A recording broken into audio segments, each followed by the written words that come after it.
Hola, hoy leeremos la saga Dune de Frank Herbert. Libro primero. 15. Mi padre, el emperador Padishah, me cogió un día de la mano y, gracias a las enseñanzas de mi madre, sentí que algo le inquietaba. Me condujo a la sala de retratos, hasta el egosímil del duque Leto Atreides. Observé el enorme parecido entre ellos. Tanto mi padre como ese hombre del retrato compartían un rostro delgado y elegante, dominado por la misma mirada fría. «Hija princesa», dijo mi padre, «me hubiera gustado que tuvieses más edad cuando a este hombre le llegó el momento de elegir una mujer». En aquella época mi padre tenía 71 años, y no parecía mayor que el hombre del retrato. Yo solo tenía 14 años, y aún recuerdo haber deducido entonces que mi padre deseaba en secreto que el duque fuese su hijo y que odiaba las necesidades políticas que los convertían en enemigos. En la casa de mi padre, por la princesa Irulan. El primer encuentro con la gente a la que se le había ordenado traicionar perturbó al Dr. Kynes. Se vanagloriaba de ser un científico para el que las leyendas no eran más que indicios interesantes que revelaban las raíces de una cultura. Sin embargo, aquel muchacho personificaba la antigua profecía con gran precisión. Tenía ojos inquisitivos y un aire de reservado candor. Lo cierto era que la profecía no precisaba si la diosa madre iba a llegar con el Mesías o lo daría a luz al llegar, pero le resultaba muy curiosa esa extraña correspondencia entre las personas y los vaticinios. El encuentro tuvo lugar a media mañana, fuera del edificio administrativo del campo de aterrizaje de Arrakeen. Un ornitóptero sin distintivo estaba posado en tierra en modo de espera y emitía un ligero zumbido parecido al de un insecto somnoliento. A su lado había un guardia Atreides con la espada desenvainada y circundado por la ligera distorsión del aire que producía su escudo. Kynes miró con desdén el patrón desdibujado del escudo y pensó: Arrakis les tiene preparada una buena sorpresa como sigan usándolos. El planetólogo levantó una mano para indicar a sus guardias Fremen que se mantuvieran alejados. Avanzó a zancadas en dirección a la entrada del edificio, un agujero negro en la roca revestida de plástico.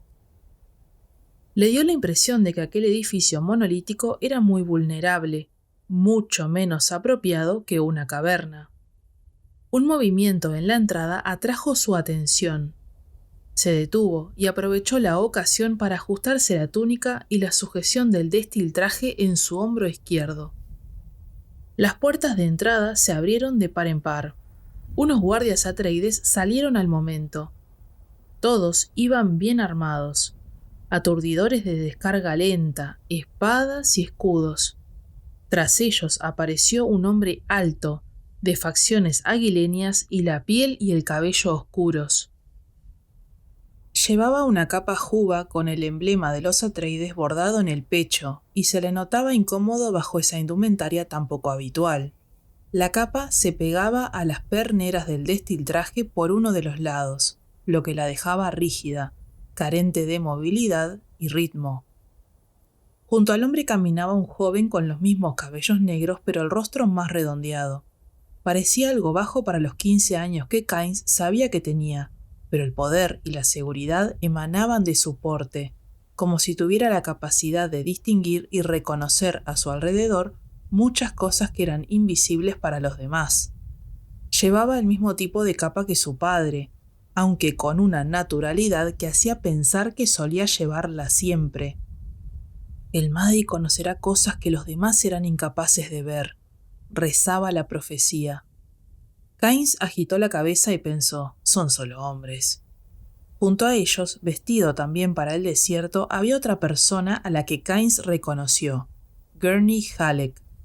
Kynes respiró hondo para calmar su resentimiento hacia Halleck, quien lo había instruido para saber cómo debía comportarse con el duque y el heredero ducal. Deberéis llamar al duque señor o mi señor. Noble nacido también es correcto, pero suele reservarse para ocasiones más formales. El hijo debe ser llamado joven amo o mi señor. El duque es un hombre muy indulgente, pero no tolera la menor familiaridad. Mientras observaba cómo el grupo se acercaba, Keynes pensó: muy pronto aprenderán quién es el verdadero señor de Arrakis. ¿Van a hacer que ese Mentat se pase media noche interrogándome? ¿De verdad esperan de mí que les guíe a inspeccionar una explotación de especia? A Keynes no se le había escapado el verdadero significado de las preguntas de Hawat. Querían las bases imperiales. Era obvio que Idaho les había revelado su existencia. «Ordenaré a Stilgar que envíe la cabeza de Idaho a su duque», dijo Keynes para sí. El grupo ducal ya se encontraba a pocos pasos, y oyó cómo las botas hacían crujir la arena. Keynes se inclinó. «Mi señor duque». Mientras se acercaban a la solitaria figura de pie junto al ornitóptero, Leto no había dejado de estudiarla. Alta, delgada, cubierta por la holgada túnica del desierto, destiltraje y botas bajas. El hombre había echado atrás la capucha, y el velo colgaba a un lado, lo que dejaba al descubierto unos largos cabellos del color de la arena y una barba rala.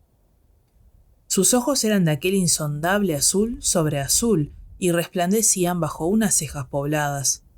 Unas manchas negras marcaban las cuencas de sus ojos. «¿Sois el ecólogo?», dijo el duque. «Aquí preferimos el nombre antiguo, mi señor», dijo Keynes. «Planetólogo». «Como prefiráis», dijo el duque. Miró a Paul. «Hijo, este es el árbitro del cambio, el juez de las disputas, el hombre que tiene la misión de procurar que se cumplan todas las formalidades en nuestra toma de posesión de este feudo». Miró de nuevo a Keynes. «Este es mi hijo». «Mi señor», saludó Keynes. «¿Sois un Fremen?», preguntó Paul. Keynes sonrió. «Me han aceptado tanto en el Sich como en el poblado, joven amo, pero estoy al servicio de su majestad. Soy el planetólogo imperial». Paul asintió, impresionado por la fuerza que emanaba de aquel hombre. Halleck le había señalado a Keynes desde una de las ventanas superiores del edificio administrativo. «Ese hombre que está ahí es ese hombre que está ahí quieto con la escolta Fremen, el que ahora se dirige hacia el ornitóptero». Paul había examinado brevemente a Keynes con los binoculares y observado la boca delgada y recta, la frente alta. Halleck le había susurrado al oído: «Un tipo extraño. Habla con precisión, claro y sin ambigüedades, como si cortara las palabras con una navaja». Tras ellos, el duque había añadido: «Un hombre de ciencia». Ahora que se encontraba a pocos pasos de él, Paul sentía la fuerza que emanaba de Keynes, el impacto de su personalidad, como si fuera un hombre de sangre real y hubiera nacido para gobernar. «Debemos daros las gracias por los destiltrajes y las capas juba», dijo el duque. «Espero que os hayan servido, mi señor», dijo Keynes. «Son de manufactura Fremen y han intentado respetar tanto como han podido las dimensiones facilitadas por vuestro hombre Halleck aquí presente». «Según tengo entendido, habéis dicho que no podríais llevarnos hasta el desierto si no usábamos esta vestimenta», dijo el duque. «Podemos llevar gran cantidad de agua. No tenemos intención de permanecer fuera mucho tiempo, y además tendremos cobertura aérea, la escolta que podéis ver sobre nosotros. Es poco probable que se vean obligados a aterrizar». Keynes lo miró fijamente y examinó la carne rica en agua del duque. Habló con frialdad. «Nunca hables de probabilidades en Arrakis. Habla tan solo de posibilidades». Halleck se tensó. «Dirigíos al duque como mi señor». Leto le hizo su gesto personal para indicarle que se quedara en silencio y dijo: «Somos nuevos aquí, Gurney. Debemos hacer concesiones». «Como deseéis, señor». «Estamos en deuda con usted, doctor Keynes», dijo Leto. «Esos trajes y vuestra preocupación por nuestra seguridad no serán olvidados». Paul se vio obligado a citar un párrafo de la Biblia católica naranja. «El regalo es la bendición de quien lo hace», dijo. Las palabras resonaron con fuerza en el silencio del ambiente. Los Fremen que Keynes había dejado a la sombra del edificio administrativo se pusieron de pie y murmuraron con emoción. Uno de ellos gritó: «¡Lisan al-Gaib!». Kynes se giró de repente e hizo un gesto imperativo con la mano. Los guardias retrocedieron y se cobijaron de nuevo a la sombra del edificio entre murmullos. «Muy interesante», dijo Leto. Kynes dedicó una mirada impertérrita al duque y a Paul. Luego dijo: «La mayoría de los nativos del desierto son supersticiosos. No merecen vuestra atención. No desean haceros mal alguno». Pero pensó en las palabras de la leyenda. «Te darán la bienvenida con las palabras sagradas y tus regalos serán una bendición». La opinión que Kynes le merecía a Leto, basada en parte en el breve informe verbal de Hawat, precavido y muy suspicaz, cristalizó de improviso. Aquel hombre era Fremen. Kynes había venido con una escolta Fremen, lo que podía significar que los Fremen solo estaban poniendo a prueba su nueva libertad de entrar en las zonas urbanas, aunque dicha escolta parecía más bien una guardia de honor. Y, por sus formas, Kynes parecía un hombre orgulloso, acostumbrado a la libertad y con una lengua y unos modales que solo respondían ante su suspicacia. La observación de Paul había sido directa y pertinente. Kynes se había convertido en un nativo. «¿No deberíamos partir, señor?», preguntó Halleck. El duque asintió. «Pilotaré mi propio helicóptero. Kynes puede sentarse delante junto a mí para guiarme. Paul y tú iréis en los asientos de atrás». «Un momento, por favor», dijo Kynes. «Con vuestro permiso, señor, debo controlar la seguridad de vuestros trajes». El duque hizo un amago de responder, pero Kynes insistió. «Me preocupo por mi pellejo tanto como por el vuestro, mi señor. Sé perfectamente a quién degollarían si os ocurriera algo mientras estáis a mi cargo». El duque frunció el ceño y pensó: «Qué momento tan delicado. Puede que le ofenda si rechazo la oferta, y es un hombre que puede convertirse en alguien de un valor inestimable para mí. Sin embargo, dejarle penetrar así mi escudo para tocarme cuando aún sé tan poco sobre él». Los pensamientos revoloteaban por su mente, perseguidos por la decisión que debía tomar de inmediato. «Estamos en vuestras manos», dijo el duque. Dio un paso al frente y se abrió la túnica, mientras veía cómo Halleck se alzaba sobre la punta de los pies, inmóvil y atento, aunque aparentemente tranquilo. «Y si sois tan amable», prosiguió el duque, «os agradeceré cualquier información que me podáis dar sobre este traje. Me gustaría oírla de la boca de alguien que vive con uno». «Sin problema», dijo Kynes. Metió la mano bajo la túnica para comprobar las fijaciones de los hombros y habló mientras examinaba el resto. «Se trata básicamente de un tejido de varias microcapas, un filtro de alta eficacia y un sistema de intercambio de calor». Ajustó las fijaciones de los hombros. «La capa que está en contacto con la piel es porosa. El sudor la atraviesa después de haber enfriado el cuerpo y sigue un proceso de evaporación casi normal. Las otras dos capas...» Kynes apretó el pectoral. «Contienen filamentos de intercambio de calor y precipitadores de sal. Así es como se recupera la sal». El duque levantó los brazos y dijo: «Muy interesante».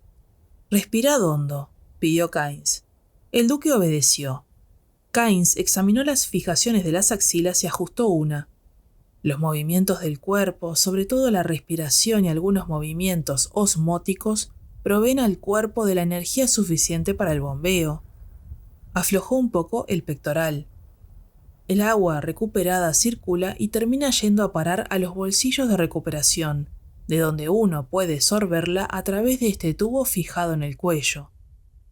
El duque ladeó la cabeza para ver el extremo del tubo.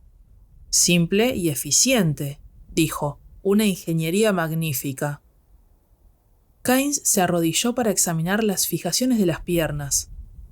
«La orina y las heces se procesan en el revestimiento de los muslos», dijo al tiempo que se levantaba y extendía una mano hacia la fijación del cuello y levantaba una solapa. «En pleno desierto deberéis llevar este filtro sobre el rostro y este tubo en los orificios nasales, fijado con estos tampones. Se inspira a través del filtro de la boca y se expira a través del tubo de la nariz».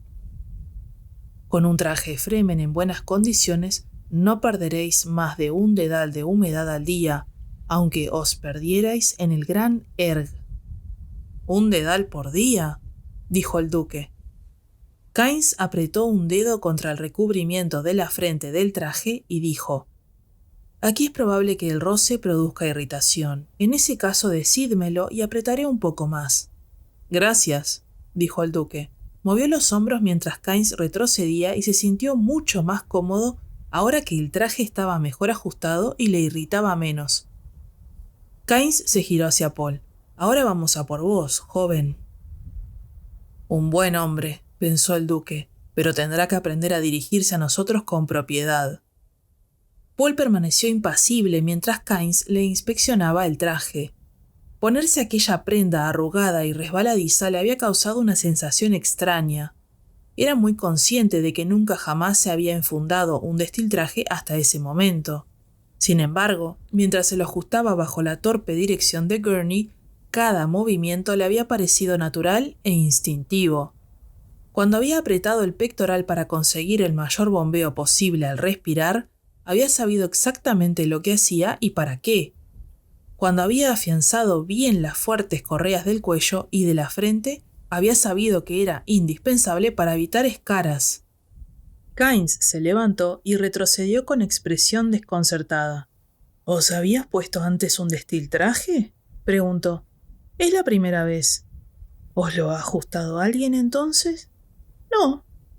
—Vuestras botas del desierto están colocadas para poder mover bien los tobillos. —¿Quién os lo ha enseñado? Me ha parecido que era la forma correcta de ponérmelas. —Sí que lo es. Kynes se frotó la barbilla y pensó en la leyenda: conocerá vuestras costumbres como si hubiera nacido entre vosotros. —Estamos perdiendo el tiempo —dijo el duque. Hizo un gesto en dirección al tóptero que esperaba y avanzó hacia él al tiempo que aceptaba el saludo del guardia con una inclinación de cabeza. Subió a bordo, se puso el cinturón de seguridad y revisó los controles e instrumentos. El aparato chirrió cuando entraron los demás. Kynes se puso el cinturón mientras contemplaba la lujosa cabina acolchada, tapizado blanco y gris verdoso, instrumentos brillantes, la sensación del aire fresco y filtrado que inundó sus pulmones cuando se cerraron las compuertas y los ventiladores se pusieron en marcha. —¡Cuánta comodidad! —pensó. —Todo a punto, señor —dijo Halleck. Leto envió energía a las alas y sintieron cómo éstas ascendían y descendían una y dos veces. A los 10 metros de carrera remontaron vuelo. Las alas se estremecieron un poco y los propulsores traseros los elevaron con estabilidad y entre silbidos. —Al sudeste, por encima de la muralla escudo —dijo Kynes—. Allí es donde he dicho a vuestro maestro de arena que concentrara su equipamiento. —De acuerdo. El duque elevó el aparato hasta que se vio rodeado por la cobertura aérea del resto de tópteros, que se colocaron de inmediato en formación. El diseño y manufactura de estos destiltrajes denota un alto grado de sofisticación —dijo el duque. —Puede que algún día os pueda enseñar una fábrica Sich —dijo Kynes. —Me interesaría mucho —dijo el duque. He observado que los trajes también se confeccionan en algunas de las guarniciones. —Son copias inferiores —dijo Kynes. Cualquier hombre de Dune que tenga aprecio por su pellejo utiliza trajes Fremen. —¿Y mantiene la pérdida de agua en el límite de un dedal por día? Si el traje está bien puesto, con la visera frontal bien apretada y todas las fijaciones en perfecto estado, la mayor pérdida de agua se produce a través de las palmas de las manos —dijo Kynes. Uno también puede llevar guantes cuando no hay que realizar trabajos delicados, pero en el desierto la mayor parte de los Fremen prefieren frotarse las manos con las sabias de las hojas del arbusto creosota. Inhibe la transpiración. El duque bajó la mirada y a la izquierda vio el paisaje irregular de la muralla escudo, desfiladeros de rocas retorcidas, manchas amarillas y pardas marcadas por las franjas negras de las fallas. Era como si alguien hubiera lanzado desde el espacio aquel inmenso macizo para dejarlo tal y como había caído. Cruzaron una depresión poco profunda en la que se extendían largos tentáculos de arena gris proveniente de un cañón abierto al sur. Los dedos de arena parecían escapar hacia la depresión, como un delta seco que destacara contra la roca oscura. Kynes se reclinó y pensó en toda la carne repleta de agua que había sentido bajo los destiltrajes. Llevaban cinturones escudo bajo las túnicas, aturdidores de descarga lenta a la cintura y transmisores en miniatura de emergencia colgados del cuello. Tanto el duque como su hijo portaban puñales de muñeca enfundados, y las fundas parecían ser de buena calidad.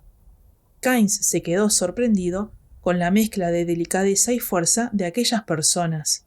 Poseían una elegancia que los hacía muy distintos de los Harkonnen. Cuando presentéis vuestro informe sobre el cambio de gobierno al emperador, ¿pensáis decirle que hemos acatado las reglas?, preguntó Leto. Miró a Kynes y luego volvió a concentrarse en el rumbo. Los Harkonnen se han ido y ahora vos estáis aquí, dijo Kynes. ¿Y todo se ha hecho como debería?, preguntó Leto. Una tensión momentánea se dibujó en un músculo a lo largo de la mandíbula de Kynes. Como planetólogo y árbitro del cambio dependo directamente del imperio, mi señor. El duque sonrió sin alegría. Pero ambos sabemos cuál es la realidad. Debo recordaros que su majestad apoya mi trabajo. ¿Sí? ¿Y cuál es vuestro trabajo? En el breve silencio que siguió, Paul pensó, se está precipitando a la hora de presionar a Kynes. Paul miró a Halleck, pero el juglar guerrero contemplaba el desolado paisaje. Doy por hecho que os referís a mis trabajos de planetólogo, dijo Kynes con voz muy seca. Por supuesto. Pues, principalmente consisten en la biología y la botánica de las tierras áridas, también algo de geología, perforaciones de la corteza y algunos experimentos. Un planeta proporciona oportunidades casi ilimitadas. ¿Realizáis también investigaciones sobre la especie? Kynes se giró y Paul vio que el hombre apretaba los dientes. Es una pregunta muy curiosa, mi señor. No olvidéis que ahora este es mi feudo, Kynes. Mis métodos difieren de los Harkonnen. No me importa que estudiéis la especie, siempre que compartáis conmigo los resultados. Observó fijamente al planetólogo. Los Harkonnen no alentaban las investigaciones acerca de la especie, ¿no es cierto?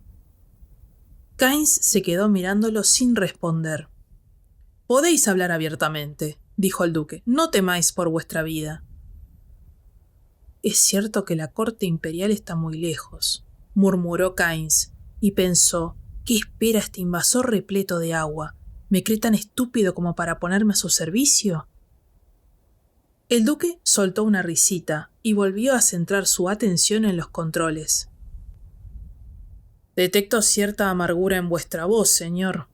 Como si pensarais que somos una pandilla de asesinos domesticados que nos hemos abalanzado sobre este mundo y que esperamos que admitáis de inmediato que somos diferentes a los Harkonnen. ¿No es cierto?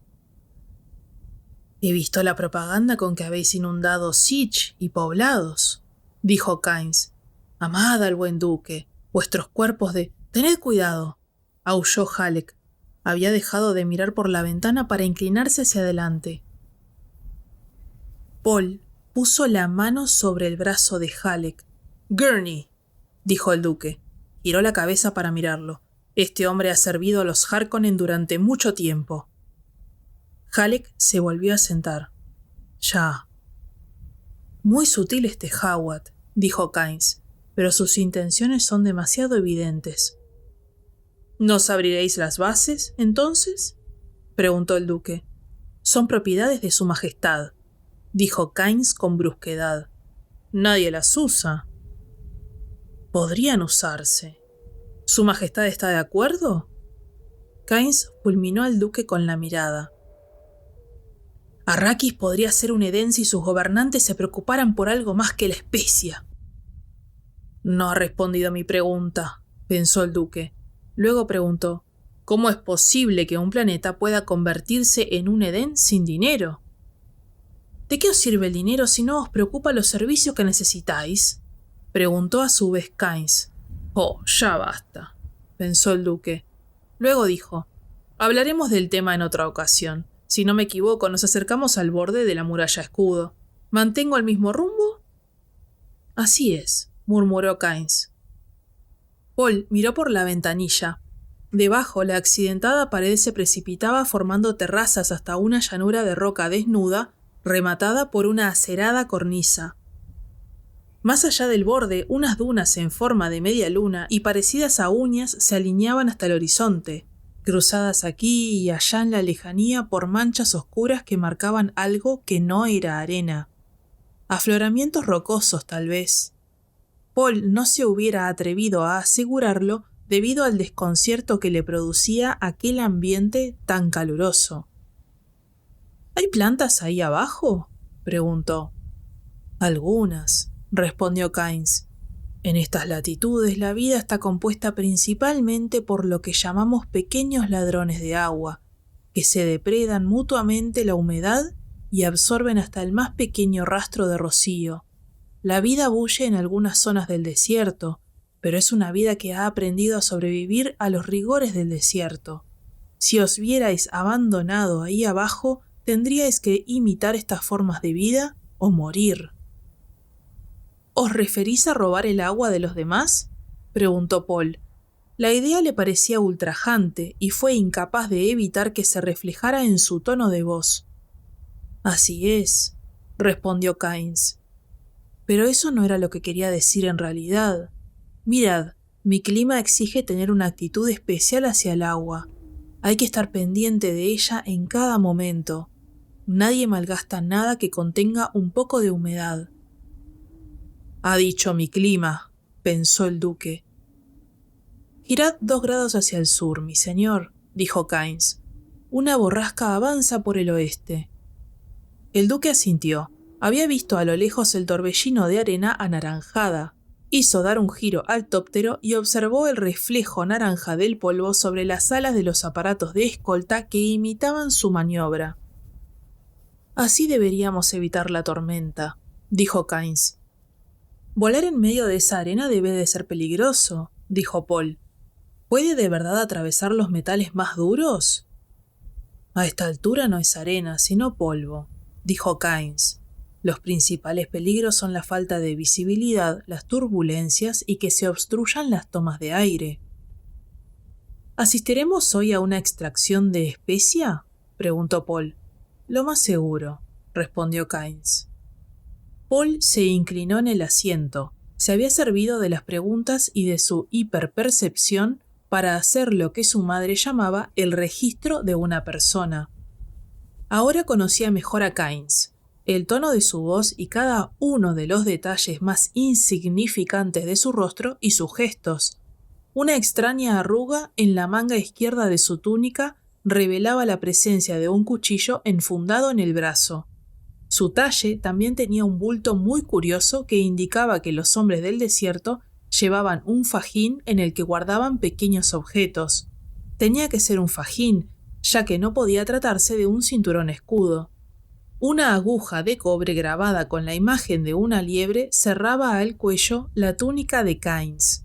Otra aguja más pequeña con la misma forma podía entreverse en el borde de la capucha que descansaba sobre sus hombros. Halleck se giró en su asiento junto a Paul y extendió la mano hacia el compartimiento trasero para coger el balisét. Kynes lo miró un instante mientras afinaba el instrumento, pero después volvió a contemplar el paisaje. —¿Qué os gustaría oír, joven amo? —preguntó Halleck.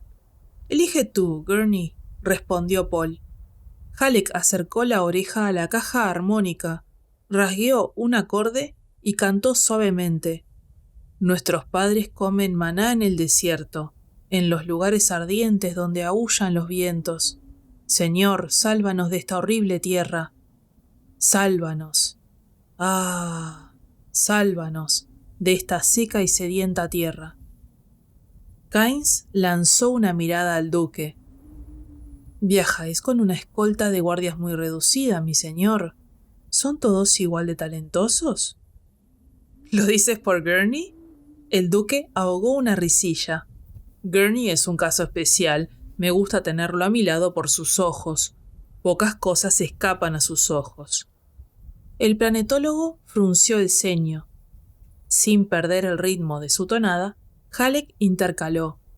Porque soy como un búho del desierto. Allá, soy como un búho del desierto. El duque se inclinó con brusquedad hacia adelante, cogió un micrófono del panel de instrumentos, lo activó con un golpe del pulgar y dijo: «Jefe a escolta Gamma, objeto volador a las 9 en punto, sector B. ¿Puedes identificarlo?» «Solo un pájaro», indicó Kynes. Luego añadió: «Tenéis muy buena vista». Se oyó un chasquido y luego una voz por el altavoz. «Escolta Gamma, objeto examinado con los aumentos al máximo. Es un pájaro de gran tamaño». Paul miró en la dirección indicada y vio una mancha distante, un punto que se movía de manera irregular. Captó la tensión a la que estaba sometido su padre. Tenía todos los sentidos alerta. «Ignoraba que existieran pájaros tan grandes en esta zona del desierto», dijo el duque. «Es probable que sea un águila», explicó Kynes. «Un buen número de criaturas se han adaptado a este lugar». El ornitóptero sobrevolaba una llanura de roca desnuda. Paul miró hacia abajo a través de 2000 metros de altitud y vio cómo, por el suelo, se deslizaban las quebradas sombras de su vehículo y los de la escolta. La superficie parecía llana a simple vista, pero la irregularidad de las sombras indicaba lo contrario.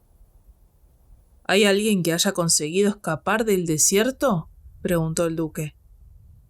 Halleck interrumpió la tonada, se inclinó hacia adelante para oír la respuesta. «Nunca del desierto profundo», dijo Kynes. «Ha habido hombres que han logrado salir de la zona secundaria varias veces. Han sobrevivido atravesando las áreas rocosas en las que no suele haber gusanos». El timbre de la voz de Kynes llamó la atención de Paul. Notó que sus sentidos se alertaban tal y como lo hacían durante su adiestramiento. «¿Los gusanos?», dijo el duque. «Me gustaría verlos en alguna ocasión».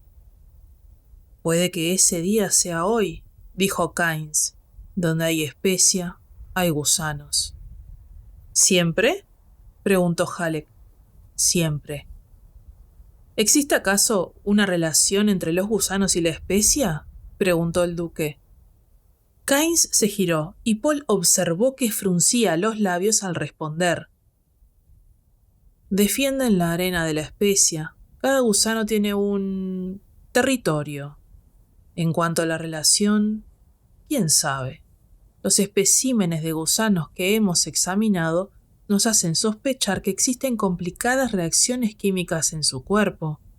Hemos encontrado rastros de ácido clorhídrico en sus conductos e incluso tipos de ácido más complicados en otros lugares.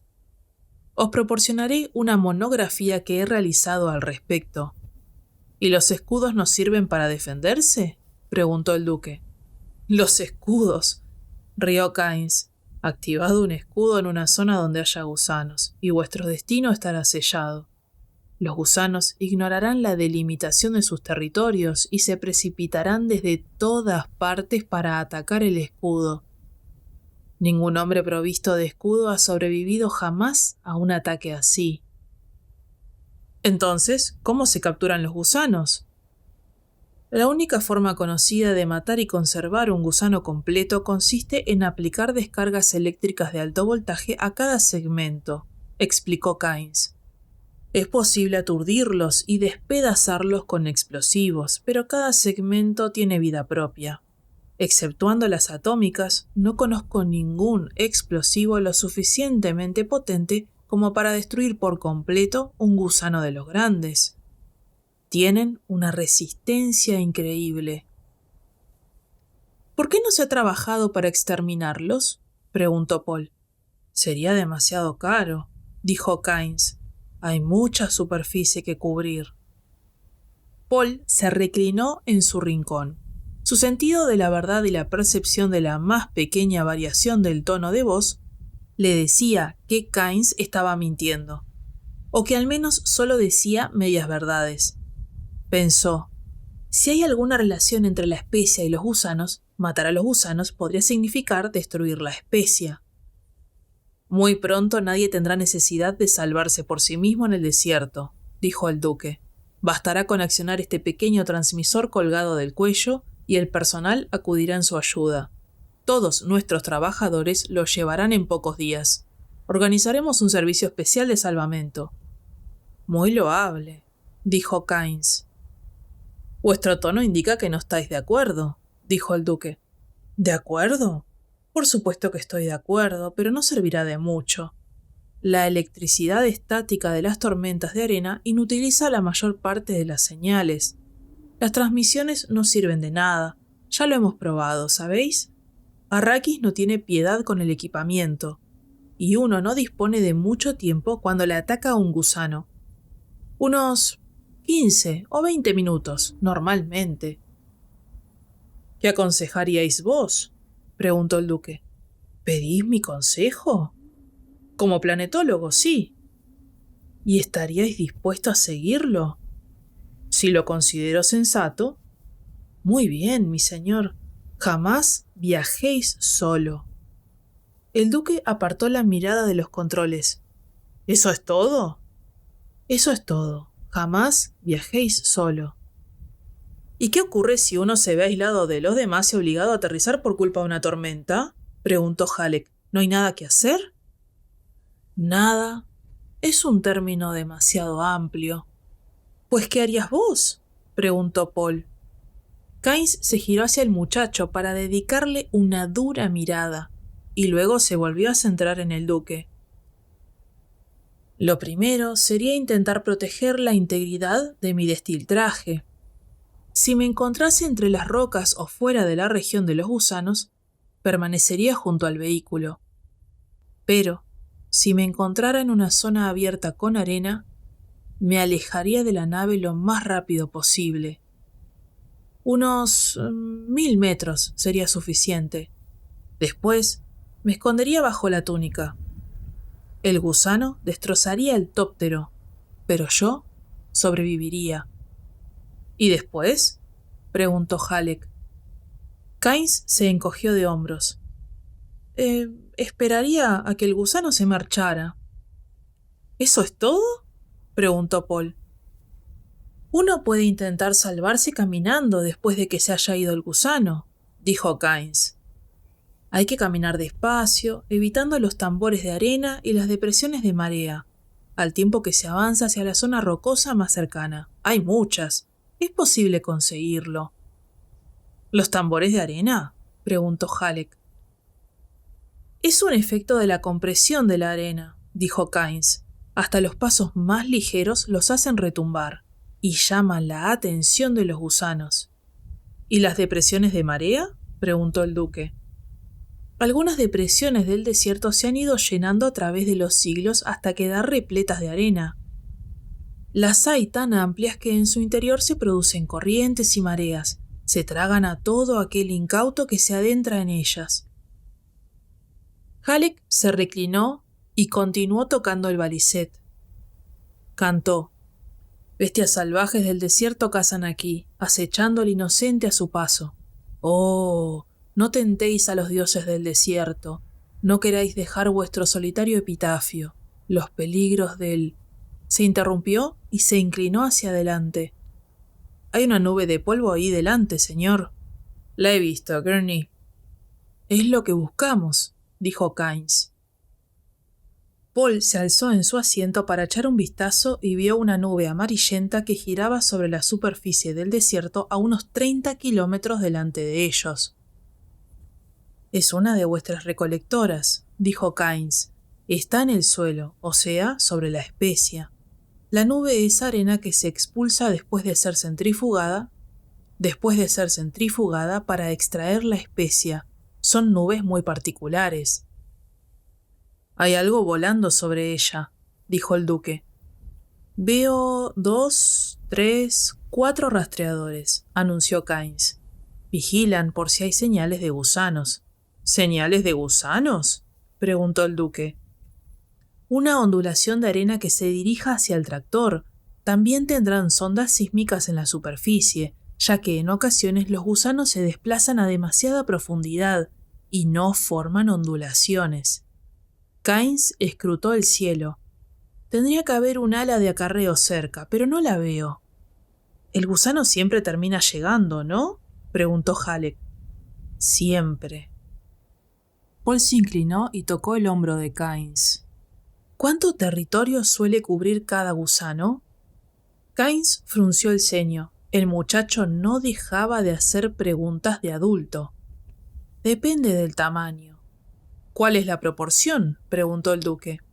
Los más grandes pueden llegar a controlar hasta 300 o 400 kilómetros cuadrados. Los más pequeños... Se interrumpió cuando el duque pisó de improviso los propulsores de freno. El aparato serpenteó, los propulsores de cola se apagaron y las alas se distendieron al máximo para empezar a batir el aire. El vehículo se convirtió en un auténtico tóptero mientras el duque lo equilibraba. Mantenía al mínimo el batir de las alas y señalaba con la mano izquierda un punto detrás del tractor, en dirección este. ¿Ha sido una señal de gusano? Kynes se inclinó sobre el duque para escrutar en la distancia.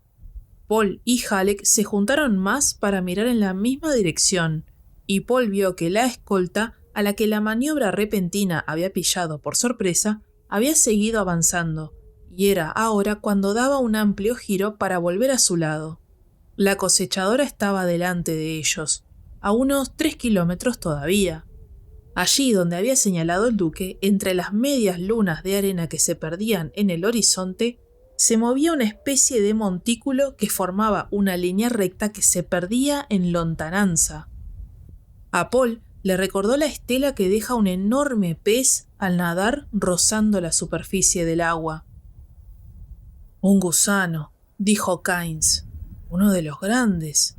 Se giró, cogió el micrófono del cuadro de mandos y lo conectó a nueva frecuencia. Luego consultó el mapa deslizable que se encontraba sujeto entre dos rollos sobre sus cabezas y habló por el micrófono.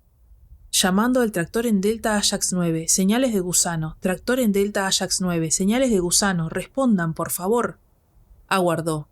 El altavoz emitió un chasquido y luego se oyó una voz que dijo: «¿Quién llama a Delta Ajax 9? Cambio».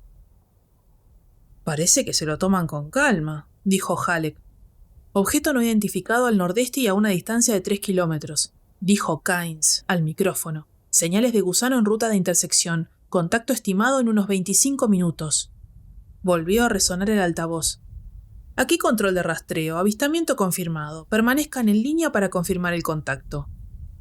Una pausa y luego: «Contacto en 26 minutos. El cálculo ha sido correcto. ¿Qué es el objeto no identificado? Cambio». Halleck se quitó el cinturón de seguridad y se inclinó hacia adelante, entre el duque y Kynes. «¿Esta es la frecuencia habitual de trabajo, Kynes?» «Sí, ¿por qué?» «¿Quién está a la escucha?» «Solo el equipo que trabaja en esta zona, así se limitan las interferencias». El altavoz volvió a chasquear y la voz dijo: «Aquí Delta Ajax 9, ¿para quién será la prima por el avistamiento? Cambio». Halleck miró al duque. «Quien da la alarma tiene derechos a una prima proporcional a la recolección de especia», dijo Kynes. «¿Quieren saber?» «Pues decidles quién ha visto el gusano primero», dijo Halleck. El duque asintió. Kynes titubeó, pero luego cogió el micrófono. «La prima del avistamiento es para el duque Leto Atreides. Duque Leto Atreides, cambio». La voz del altavoz resonó seca y distorsionada, en parte por una serie de descargas de estática. «Recibido y gracias». «Ahora decidles que se la repartan», ordenó Halleck, que así lo ha expresado el duque. Kynes inspiró profundamente. «El duque desea que el premio se reparta entre todo el equipo. ¿Comprendido? Cambio». «Comprendido y gracias», dijo el altavoz. «He olvidado mencionar que Gurney también tiene un gran talento para las relaciones públicas», dijo el duque. Kynes dedicó a Halleck una mirada inquisitiva. «Esto servirá para que los hombres sepan que el duque se preocupa por su seguridad», dijo Halleck. «Correrá la voz. Si la frecuencia solo se usa en la zona de trabajo, no es probable que nos hayan oído los agentes Harkonnen». Levantó la mirada hacia la escolta aérea. Y formamos una fuerza considerable. Valía la pena arriesgarse. El duque inclinó el vehículo hacia la nube de arena que escupía la cosechadora. ¿Qué pasa ahora? Hay un ala de acarreo por aquí cerca, dijo Kynes. Vendrá y se llevará el tractor. ¿Y si está averiada? Preguntó Halleck. Es inevitable perder equipamiento, dijo Kynes. Acercaos un poco a la parte superior del tractor, mi señor. Será un espectáculo interesante. El duque frunció el ceño y aferró los controles mientras penetraban en el aire turbulento que había sobre el vehículo.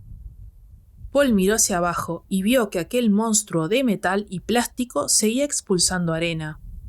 Tenía la apariencia de un enorme coleóptero azul y marrón, con varias ruedas oruga que se agitaban como patas a su alrededor.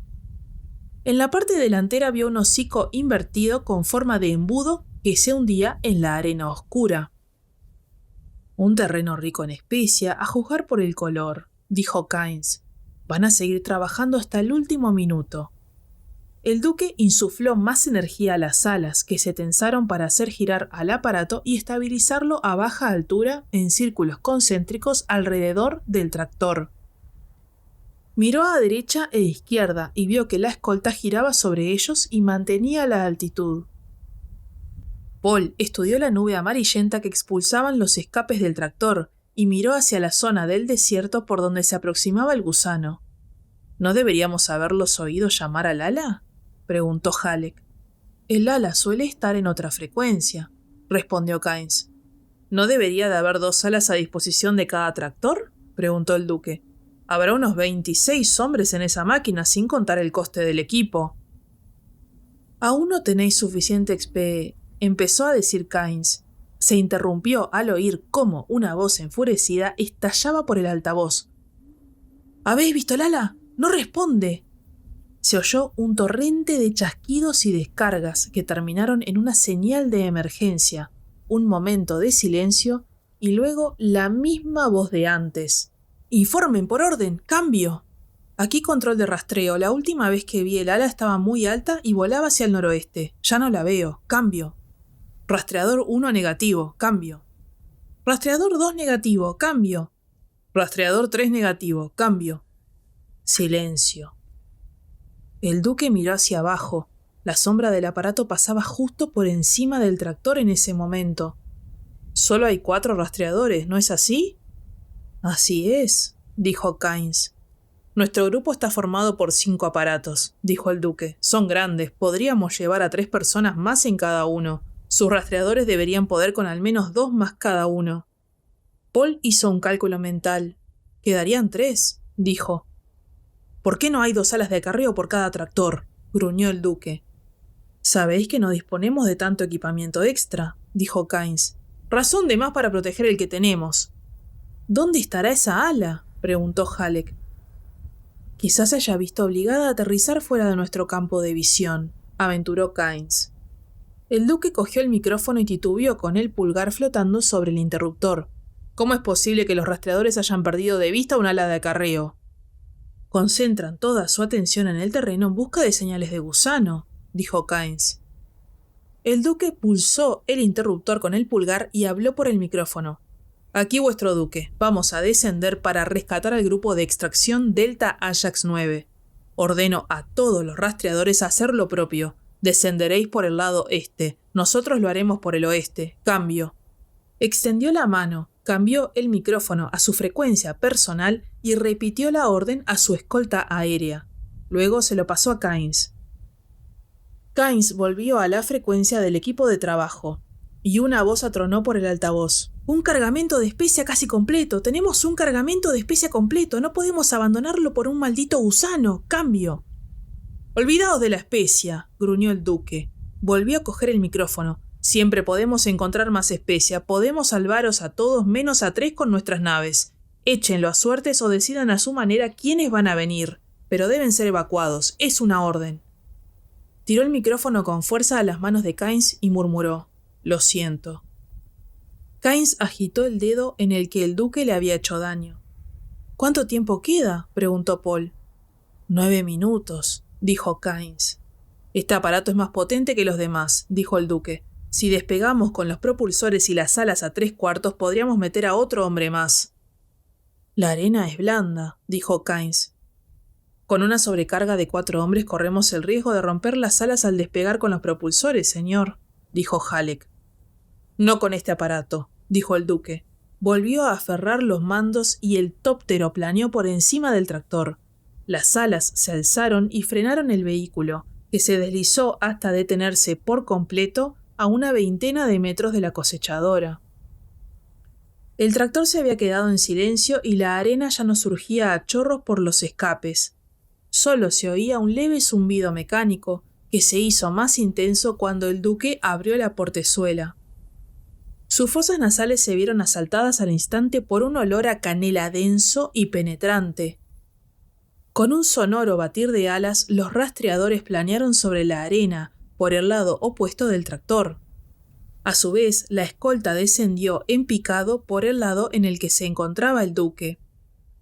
Paul miró el tractor y vio que los tópteros parecían minúsculos mosquitos al lado de un monstruoso escarabajo. «Gurney, tú y Paul quitad los asientos posteriores», dijo el duque. Plegó manualmente las alas a 3/4, las colocó en el ángulo preciso y revisó los controles de los propulsores. «¿Por qué diablos no salen aún de esa máquina?» «Aún esperan que llegue el ala de acarreo», dijo Kynes. «Les quedan unos cuantos minutos». Miró el desierto que se extendía hacia el este. Todos miraron en la misma dirección y no vieron al gusano, pero el ambiente estaba cargado de angustia. El duque cogió el micrófono y pasó a su frecuencia de órdenes. «2 de ustedes despréndanse de sus generadores de escudo. Es una orden. Así podrán cargar a otro hombre. No vamos a dejar a nadie a merced de ese monstruo». Volvió a la frecuencia de trabajo y gritó. «Bien, Delta Ajax 9, fuera de ahí. Rápido, es una orden de su duque. Muévanse o cortaré ese tractor con un láser». Se abrió una compuerta de repente junto a la parte frontal del tractor, otra en el extremo posterior y una tercera en la parte alta. Empezaron a salir hombres tropezando y resbalando con la arena. Un hombre alto envuelto en una túnica remendada fue el último en salir. Saltó primero a una de las ruedas oruga y luego a la arena. El duque colocó el micrófono en el panel y salió al exterior. Llegó hasta uno de los peldaños del ala y gritó: «2 hombres en cada uno de los rastreadores». El hombre de la túnica remendada dividió al personal en grupos de a 2 y los envió a los aparatos que esperaban al otro lado. «4 aquí», gritó el duque. «4 en esa máquina». Apuntó un dedo hacia uno de los tópteros de escolta que tenía justo detrás. En aquel momento los guardias acababan de quitar el generador de escudo. «Y 4 en esa de allá». Apuntó a otro que ya había descargado el generador. «Y 3 en los demás. Corred, especie de perros de arena». El hombre alto terminó de distribuir a los hombres y se acercó arrastrando los pies por la arena, seguido por 3 de sus compañeros. «Oigo el gusano, pero no lo veo», dijo Kynes. Todos lo oyeron en ese momento. Un culebreo rasposo, un crepitar distante que crecía en intensidad. «Así no se puede trabajar», gruñó el duque. Los aparatos comenzaron a batir las alas sobre la arena a su alrededor. El duque recordó las junglas de su planeta natal. El alzar el vuelo de los grandes pájaros carroñeros sorprendidos en un claro sobre el costillar del cadáver de un toro salvaje. Los trabajadores de la especie se afanaron en llegar a toda prisa al lateral del tóptero y subieron detrás del duque. Halleck los ayudó y tiró de ellos hacia la parte de atrás. «¡Arriba, chicos!», exclamó. «¡Rápido!». Paul quedó apretujado en un rincón entre los hombres jadeantes. Percibió el olor del miedo y vio que 2 de ellos llevaban el destiltraje mal colocado en el cuello. Tomó nota de ello para solucionarlo más adelante. Su padre tendría que imponer una disciplina más rigurosa con los destiltrajes. Los hombres tienden a relajarse si uno descuida ciertas cosas. El último hombre subió detrás y jadeó. «El gusano está a punto de llegar. ¡Despeguemos!». El duque se colocó en su asiento, frunció el ceño y dijo: «Aún tenemos casi 3 minutos según el cálculo del primer contacto. ¿No es así, Kynes?». Cerró la portezuela y la comprobó. «Así es, mi señor». respondió Kynes. Este duque nunca pierde los nervios, pensó al instante. Todo a punto, señor, dijo Halleck. El duque asintió y comprobó que el último de los aparatos de escolta había despegado. Reguló la ascensión, echó una última ojeada a las alas y a los instrumentos y luego pulsó los controles de los propulsores. La fuerza del despegue hundió al duque y a Kynes contra los asientos y comprimió aún más a los que se encontraban detrás. Kynes contempló cómo el duque manejaba los controles, con seguridad y delicadeza.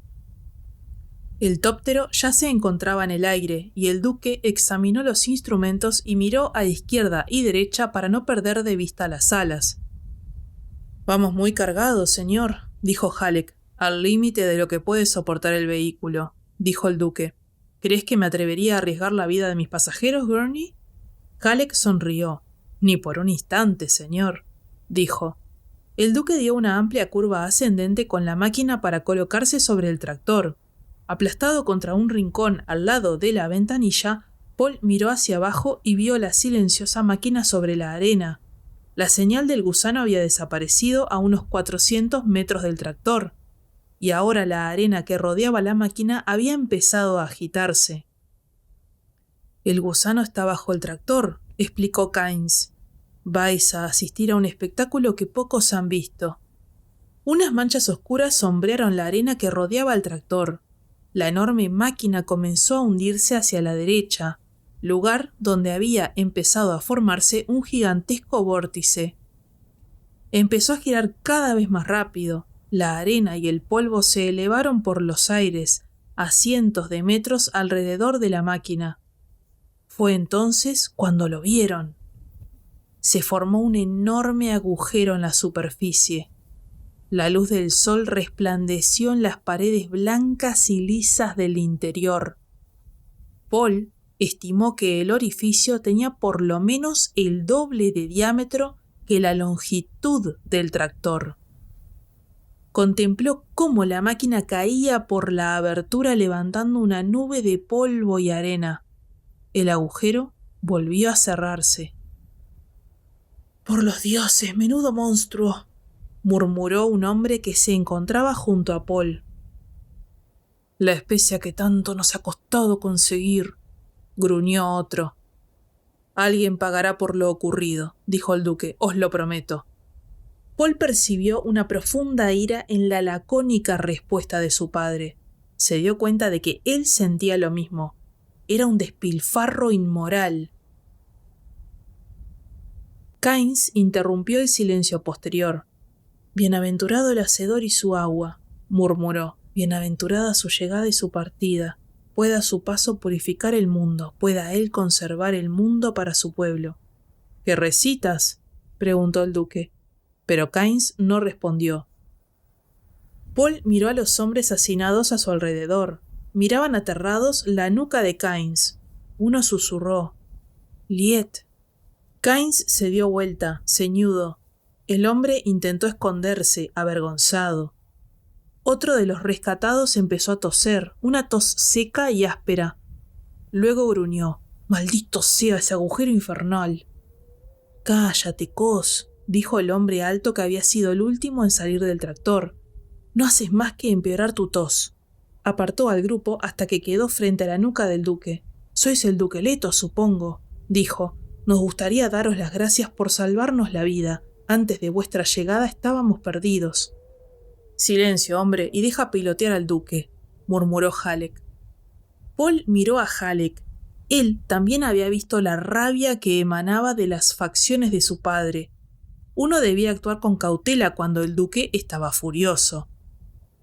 Leto sacó al tóptero de su trayectoria circular y se detuvo al ver que la arena volvía a moverse.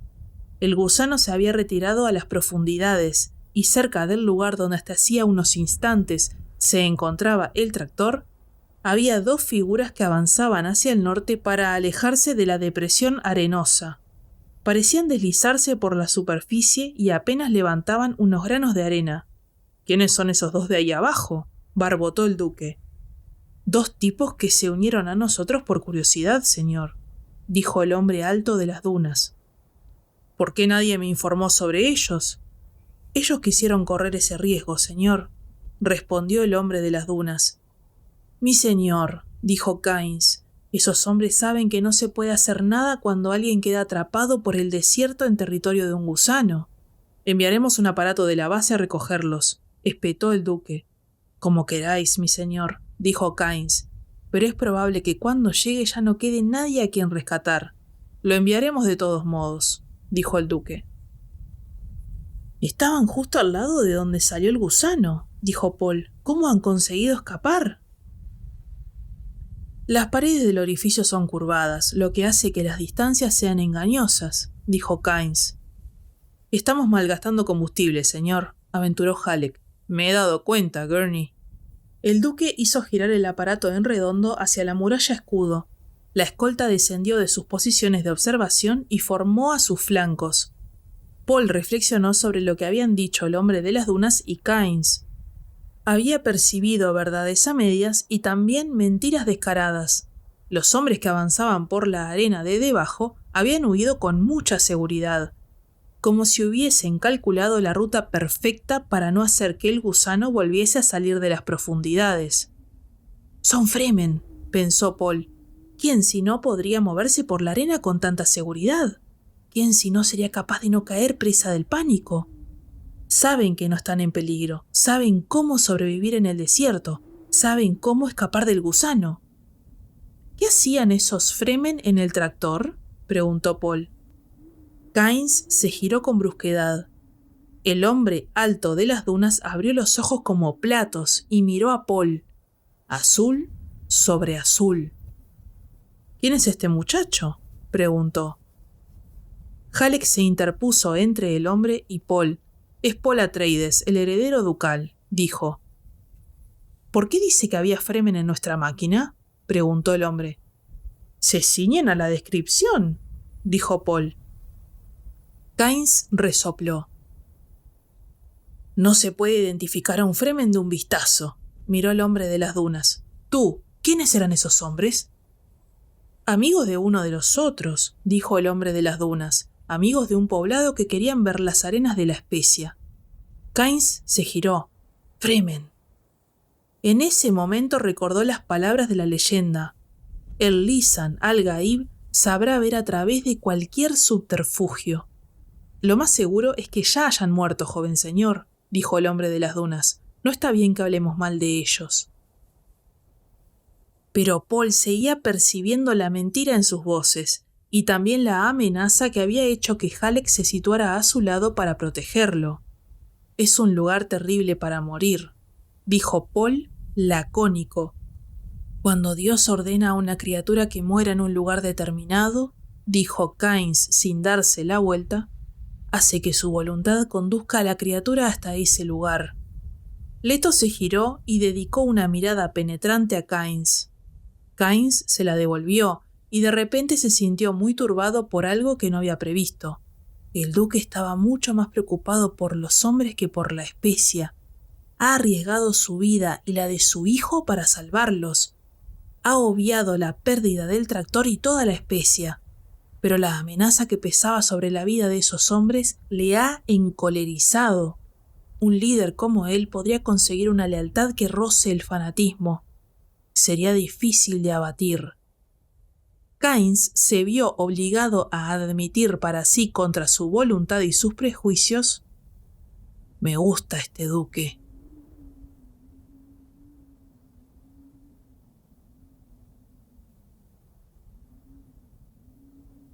Hasta acá llegamos con el episodio de hoy. No olvides darle like, suscribirte y activar la campanita para que no te pierdas los próximos episodios.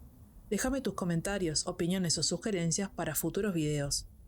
Ahora podés convertirte en miembro del canal para tener acceso anticipado a videos como este. Quiero dar un especial agradecimiento a los miembros Isabel Q y Janet García Pérez. Gracias por el apoyo y nos vemos en el próximo capítulo.